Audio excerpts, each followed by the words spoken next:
Hey, welcome back to Talk Horror to Me, the old horror movie review podcast. If my words were wording, that we don't like puppets. We never like puppets. I'm just saying, don't like them, hate them. And I'll tell you why. It's because of what we're looking at tonight.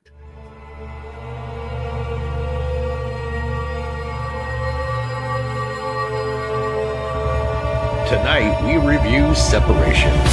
Separation is a 2021 American supernatural horror film directed by William Brent Bell from a screenplay by Nick Amadeus and Josh Braun.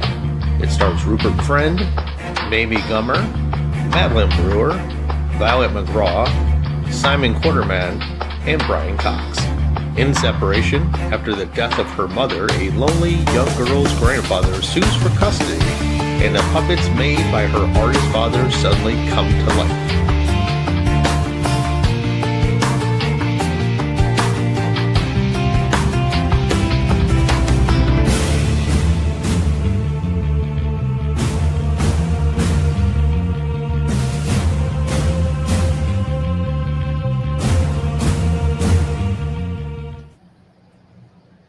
And welcome back. Hey, Brooke. Hey, Carly. Hey. Hello. It seems like we haven't seen each other for months. It's been a while. It's been a hot minute. It has been a while, and I don't like being away from you so long. So stop it, all y'all. Yeah. Well, I was telling Carly behind stage, I'm sick, and I'm here. So, if I start going into a coughing jag, you know why. But until that moment, we need to talk about this film, Separation. Who picked this film? And please don't say me. Chuck, you. Well, remember all those months ago when at the last part of our last show, I was saying, man, I sure hope that one little scene that I saw that made me want to see this film is not the scariest thing that happens in the film. Before I talk about it, Carly, what did you think of this film, Separation? Well, it wasn't very scary. It just wasn't. But the puppets were fantastic when they came to life.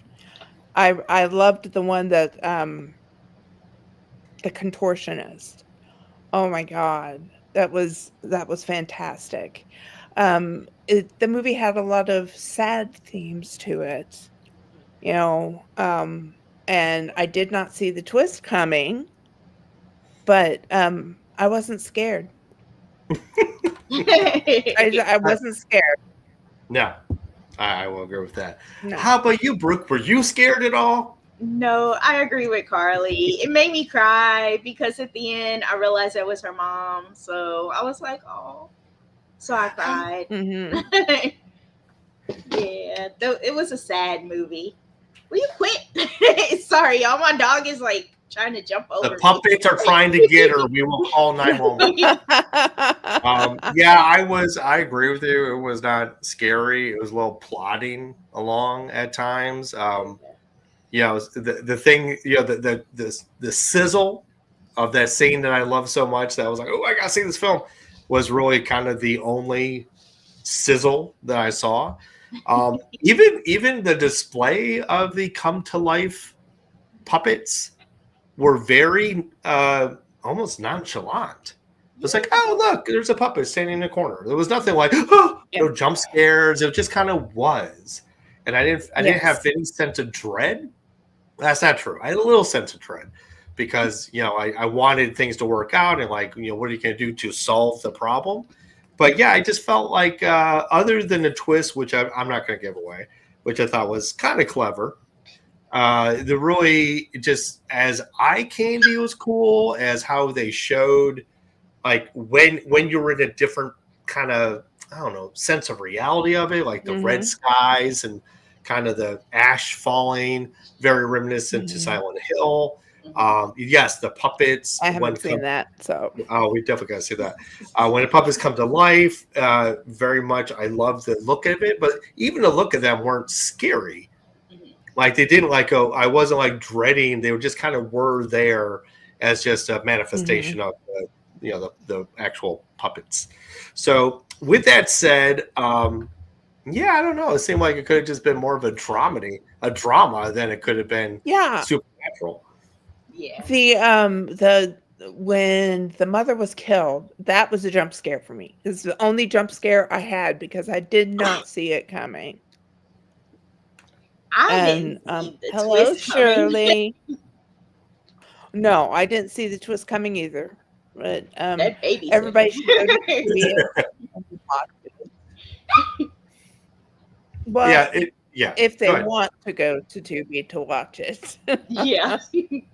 Yeah, I mean, like I said, there wasn't a lot that really was like, oh my God, this is like, there was nothing new to it. Yeah. There was nothing that really No. gave me a sense of, I don't know. I mean, Rupert Friend, I thought did good. I thought that kind of like him kind of losing his mind a little bit and trying to like know what's happening and his despair and trying to keep his kid against the mean old, wife's father with all the money. I definitely get, that was interesting. But again, there's something about it. It's just like maybe too many things at once.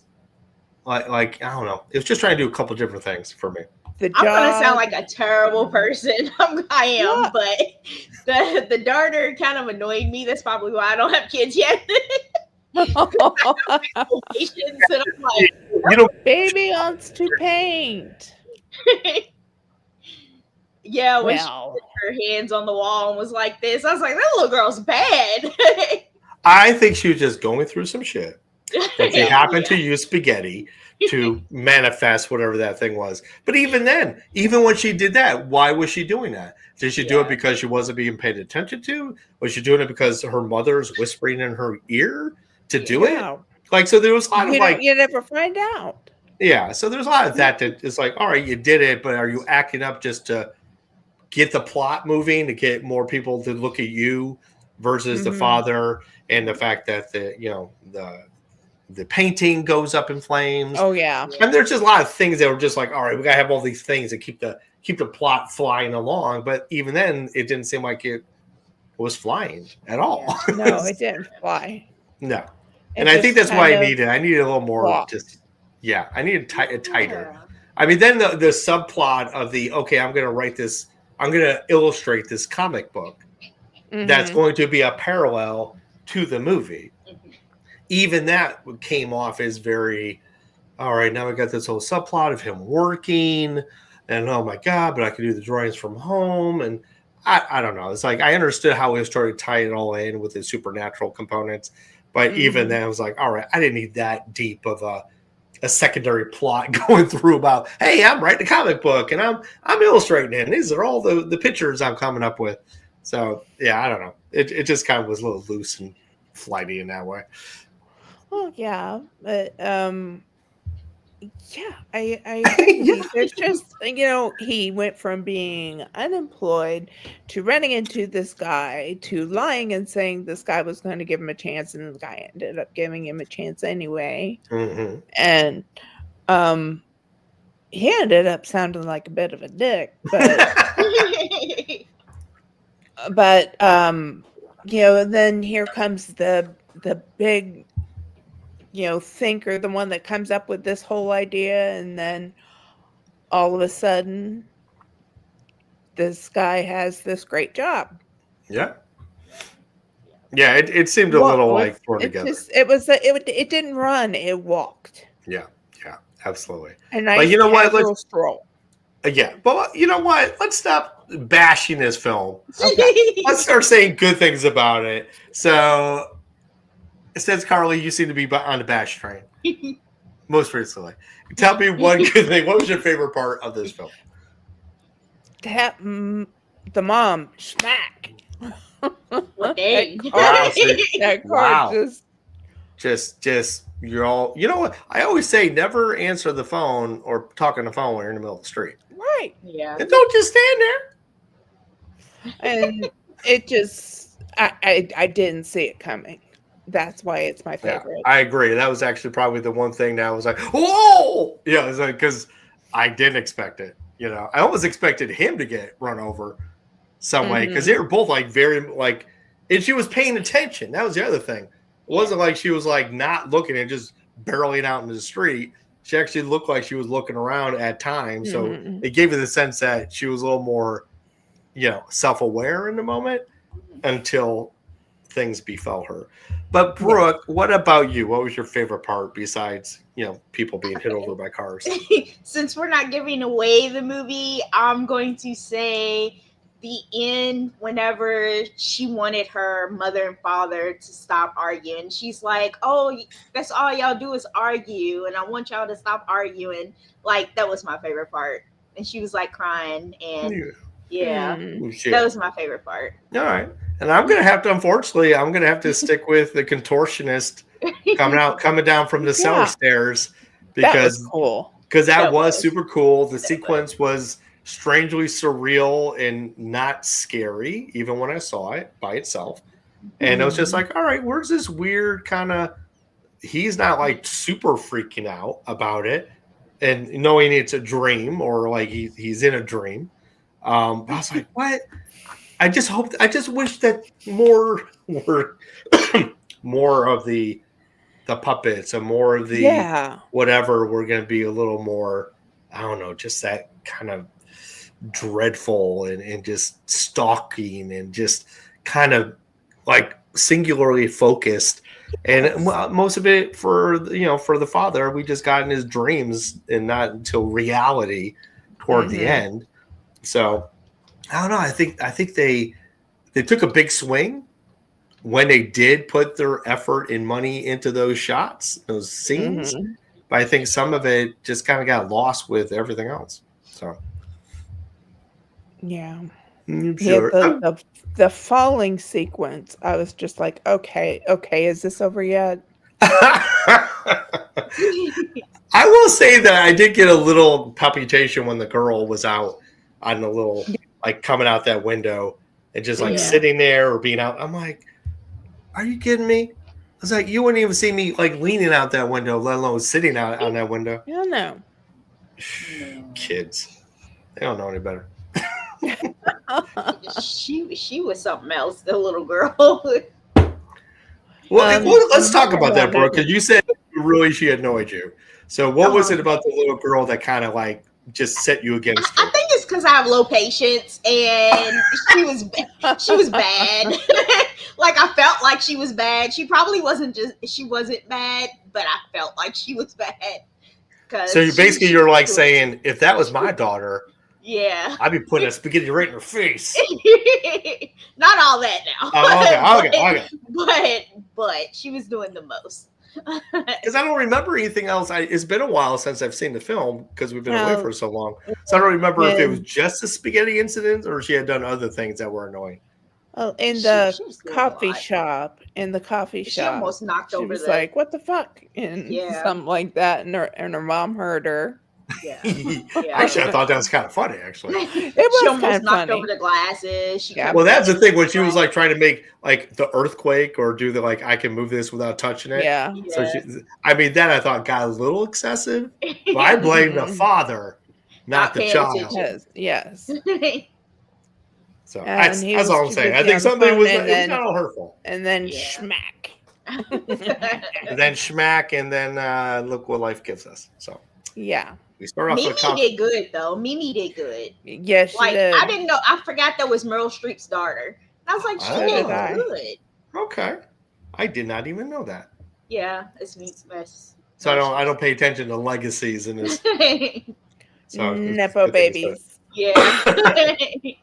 Hey, but if they do good, then nepotism, is, and she didn't use her mother's name. No, she used her dad's. Okay, I like that. I like that for her. Well, okay, let's talk about pros and cons. I know we're already getting deep.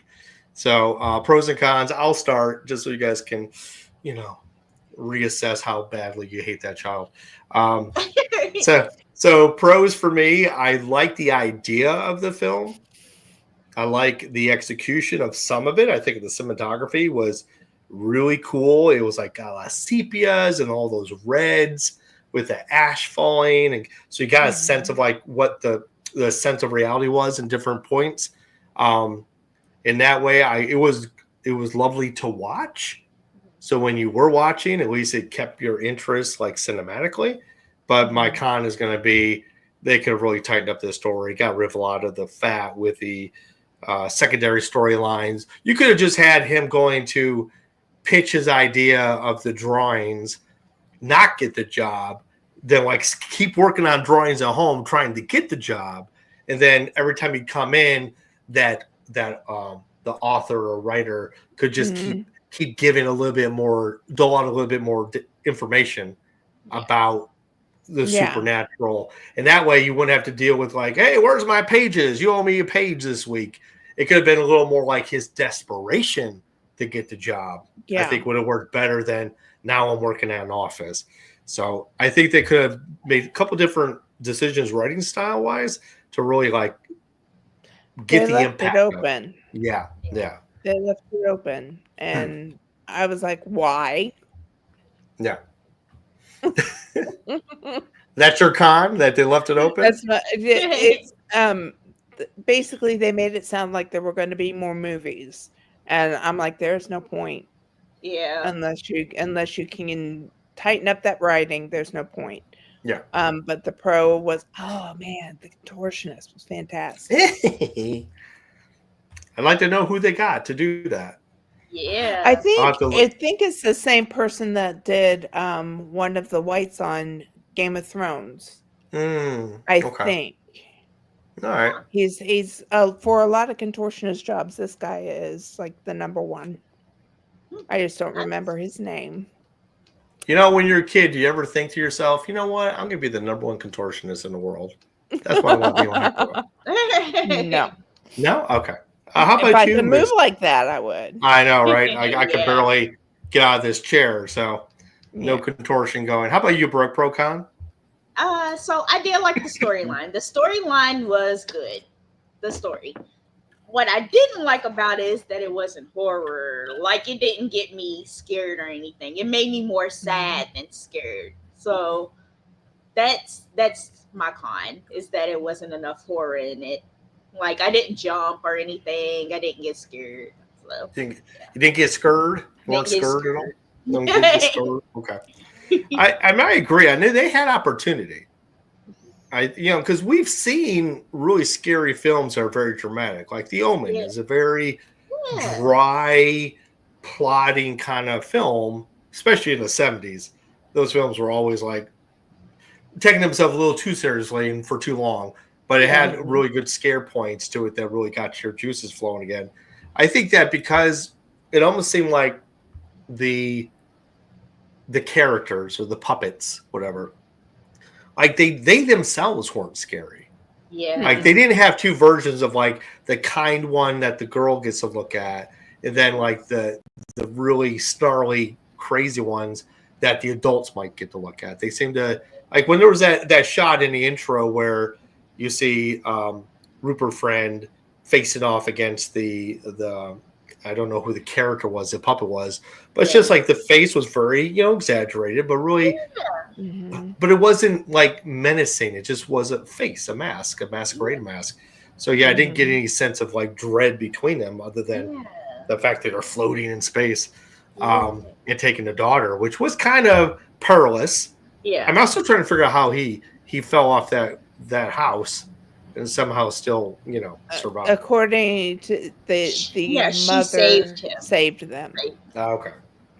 Yeah. But they kept falling.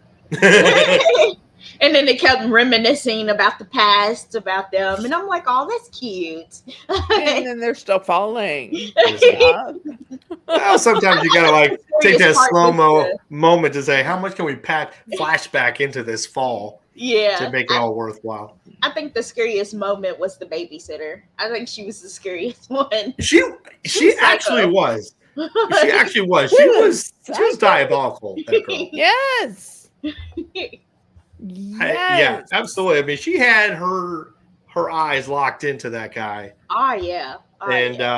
She could make I mean, she could make it sound all innocent. I'll go across the country and be your assistant, and we'll have a lovely life together. I'm like, right, with her crazy self.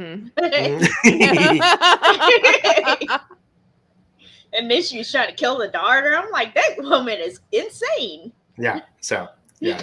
So that is giving away what had happened, and that's fine. Wow. But yeah, that if you keep your eyes on this film and you watch just for the assistant, yeah, maybe I should watch it again just to see if like she was being as nice as she claimed to be, or if we were all duped.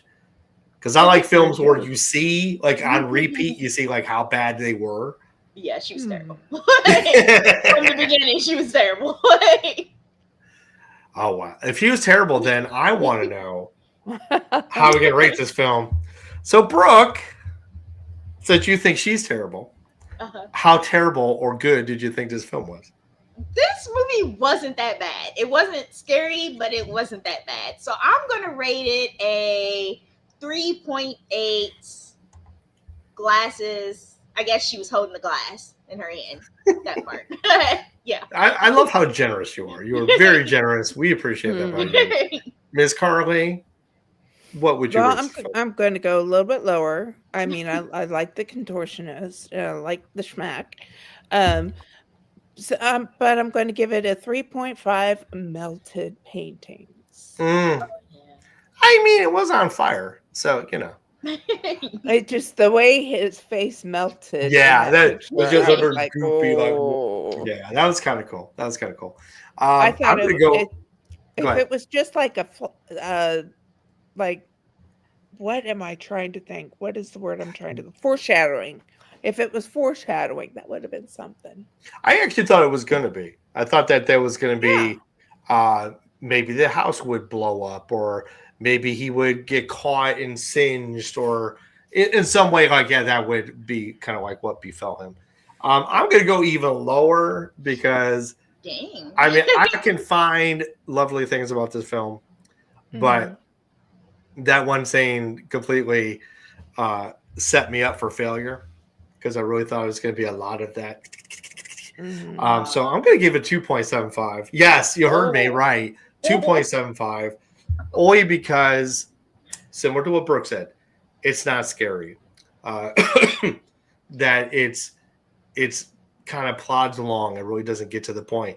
Trust me, we've seen a lot of horror films on this show where it does take time for it to get started. But once it gets started, it's, full out. It's all out. Whereas this was like, okay, we need to get a job. We need to fend off the father-in-law. We need to know why the girl's acting all wonky. What's going on with the house? There was like so many threads to be pulled. And it's like they could have just kept it really linear and tight. And for me, that I think would have worked better. I think it would have helped the pacing. I think, yes. You kind of what? 2.75 what? Oh, I'll get there. I'm just like saying all the reasons why I got 2.75. Okay. Thank you though, keeping me on task. I give it a 2.75. Never let your daughter play alone in the attic when you have a babysitter right here that's supposed to be watching her. Yeah, she was supposed to be watching her.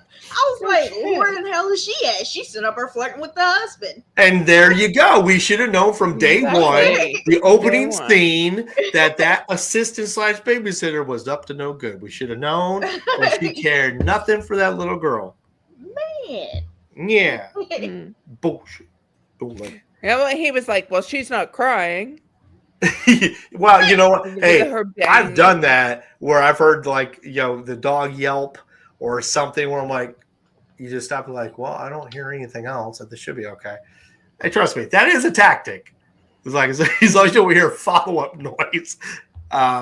We kind of just like, they're fine. Come on, I grew up in the 70s and 80s, man. We were out until the streetlights came on. We didn't care. I can think of the times when I would have to wait to hear, is there a scream coming? I'm telling you. It's like, hey, I was all for it. It's like, my parents never knew where we were.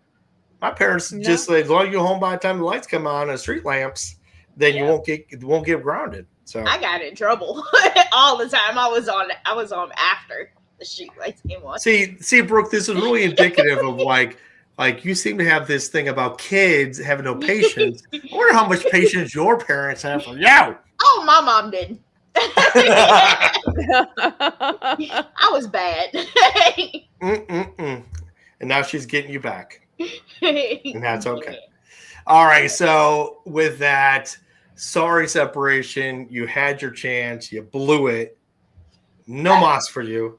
Thank you, Corwin. Thank you.